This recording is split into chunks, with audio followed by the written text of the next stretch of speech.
Hello everyone. Today you will learn some strats, tactics, counterplay, espionage, and general TNT about Insurgency Sandstorm.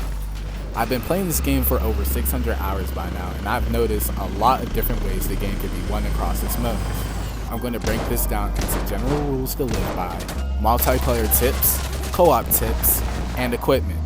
There is no point beating around the bush, so let's hop right into it. Insurgency Sandstorm's main gameplay loop revolves around teamwork and high lethality.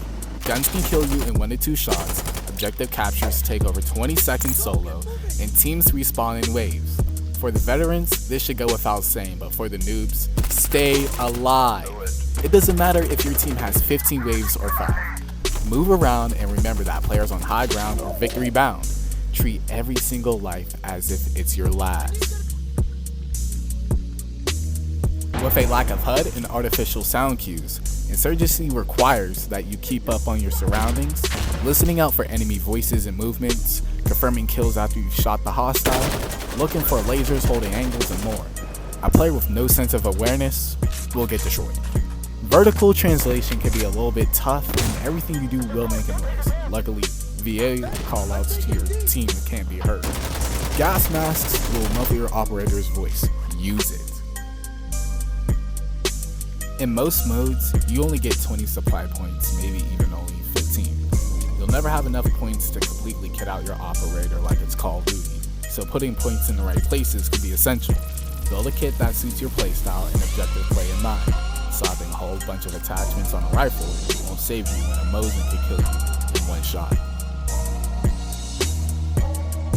A team composed of one-man army players can for sure win some games in Insurgency.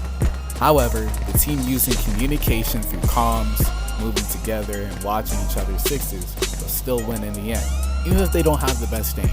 I've watched matches flip the winning side in minutes just because a few players on that team decided to communicate all of a sudden.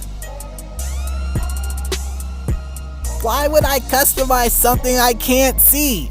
Because in Insurgency, your look matters. Security forces have access to all sorts of uniform camos, which make them great for laying in bushes, grass, behind trees, in the snow, etc. Insurgents have access to solid colors in regular clothing, allowing them to wear earthier colors or all black to blend in the shadows. Insurgency Sandstorm has 5 main classes, with those being Rifleman, Breacher, Advisor, Gunner, and Marksman. The 3 subclasses being Demolition, Observer, and Commander. Most players, but especially new ones, tend to pick a class and stick with it. And when they can't, they pick a Rifleman. The problem with this is that your team could have an extra Observer or Gunner, but now you've wasted like 15 minutes and 3 lives with no kills or captures to show for it. Now I'm not gonna lie to you, pistols are weak in this game. You know what's weaker though? Soldier with no ammo. Always spend the credit for a pistol. It's worth your life and not the embarrassment. Insurgency Sandstorm has huge maps and absolutely employs that you learn their design language, sightlines, and flow.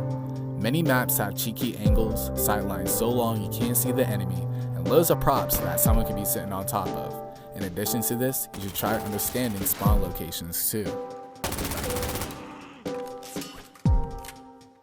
No matter the side, these 2 classes have a huge influence on how the match turns out. A good marksman who consistently kills does not die and recons hostile movements to his team, while staying stealthy while laying a major help to his team. A gunner can do much of the same with the added benefit that gunners can shut down entire lanes of the map so hostiles can't move through them, suppressive fire, punch through walls, and shut down vehicles granted they have the aim. These 2 classes have a huge role on how the match turns out. Commander can call in smokes, Modars, helis, gas drones. Using these in the right places can hinder the enemy team and get your team closer to a victory. For example, using my ideal gunner as one, he's killing all of your teammates. The best thing to do is call in smoke Modars so you can block off your sight lines and have your team push your objective. Some more examples. Chemical Modars on objectives or in the middle objective so you can block security's advance. explosive artillery to stop hostile advancements, and gunship to defend your position. As a defender, utilizing either your mollies or incendiaries to block off a doorway or staircase not only lifts pressure off your shoulders and wastes the enemy's time, it also gives you room to temporarily launch another angle. As an attacker, you have smokes and chemical mortars. These both could be used to block major sight lines that make impossible pushes into enemy territory possible. Now, the counterplay to this tip real quick.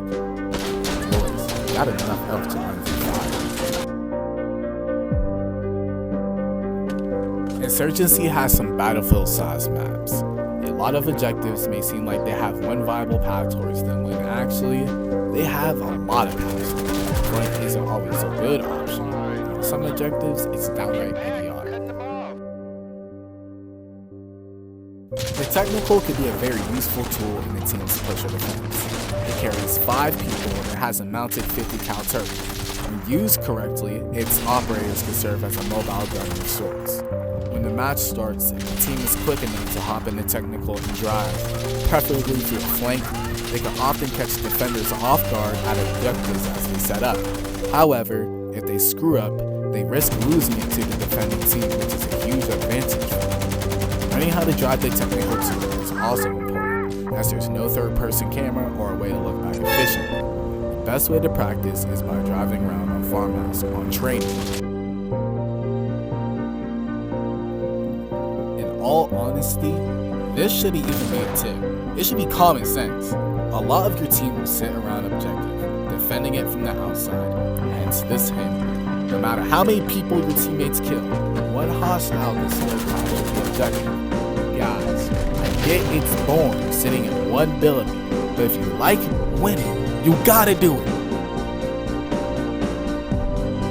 Just because you're sitting in a room of 4 walls doesn't mean you should be around the figure. When an enemy does come in, if you drop them, your teammates can be left behind. For a few inches. Sometimes it's better to leave objective for a second to get rotation on these too. Better go back. Insurgency Sandstorm, just like any other game, has some pretty decent aim. They can hear voices, hear footsteps. They can even see more than 100 meters away. They also have a very famous inconsistency where they will one-shot you with a Mosin the gun within nanoseconds of seeing. This is your only warning. As I stated before, every gun in this game is very lethal. That makes picking guns a lot easier of an ordeal because there's truly no meta weapon in Insurgency Sandstorm. Play with your classes and find out what guns suit you the best. Weapons in Insurgency Sandstorm all have stage reloads and 2 ways to reload the gun. Players can hold reload to check their ammo, single tap reload to save a magazine and reload, or they can double tap reload to discard the magazine and reload quicker. For practice and experience, you'll be using the double tap buttons to reload your magazine. Players can switch their fire modes and manually deploy the bipods if they need to, which is better for during engagements where accuracy is key. All guns have access to a decent range of attachments, muzzle pieces, flash items, extended magazines, optics, graphic sights, and the red dots. Some guns have unique attachments that others don't have, such as the odd or the well rod. All guns are rendered in 3D while in first person, so keep weapon length in mind for CQB. When crouched, weapon sway and recoil is reduced, which increases your accuracy. Both teams have access to 2 types of armor. Light armor, which is great for general protection against bullets, and light protection against explosives. And heavy armor, which provides increased efficiency against bullets and explosives. My advice, and most others, don't use armor for PvP. All it would do is slow you down. Heavy armor for co-op makes a lot more sense.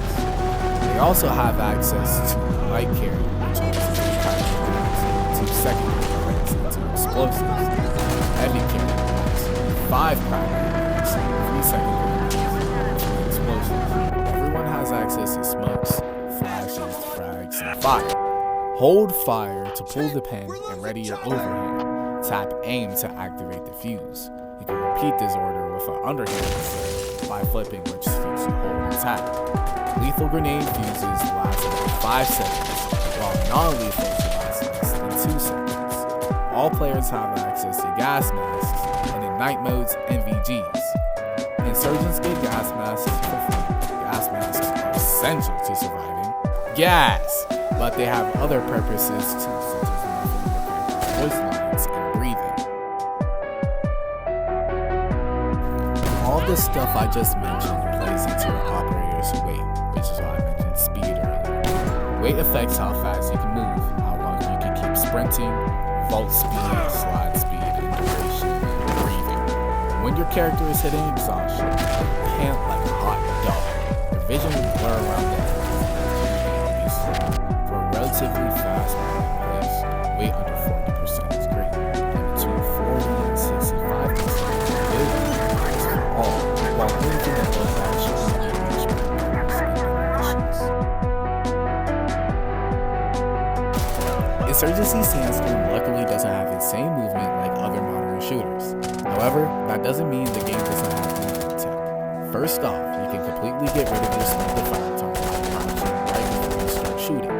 In order to do this, you go into a sprint and just as you're getting ready to shoot, let go forward, then press crouch and shoot. This allows you to react to an intermediate threat faster. Another more common tech is the duck jump, as stated before. Vaulting and climbing will deplete your stamina and have more of a cost than jumping. The duck jump is simply crouching while you are in midair, which makes it easier and less taxing on stamina to clear waist-high obstacles. Duck jumps can also be used to traverse tougher sections of the map. For example, to jump larger gaps between buildings, or to climb a rock. Players can also press crouch while sprinting to slide. It's best to clip behind these slides off ledges for more speed. Your first time around air support will be one of the more PTSD simulator moments you'll have in the game. As long as you chill out and lock in, there's nothing to worry about. First off, both helicopters, both of their machine guns only aim for the players' heads, so they shoot around you at first and then hit heads on the last shot. Simply, all you have to do is hide your head away from the shotgun, make sure you can't see it. Now that you know how to successfully dodge it, let's talk about taking it down. RPGs are probably going to be your first thought, so let me teach you how to use them efficiently. When the helicopter is first being called in, that is your best moment to take it down for RPG, as it follows a really predictable path on the map. Once the helicopter is in the map, you will evade any RPG zones from the side or front. When it's evasion of the missile, even if the helicopter is already shooting at someone, they will stop firing immediately because of that missile. In order to take helicopters down efficiently, you must get under them or behind them and shoot them with your RPG. Another way to take them down is to shoot the pilot with a sniper rifle, which is pretty hard, or use a gunner class weapon other than the M249 or Galil and laser the helicopter, which is pretty easy. Well, I don't have much else to say about this game other than that new stuff will be discovered as the game continues into its lifespan, or whatever has left of it. If you take anything away from this video, just have fun doing it. Insurgency Sandstorm embraces all as long as you can handle the challenge. Take these tips in stride and have fun.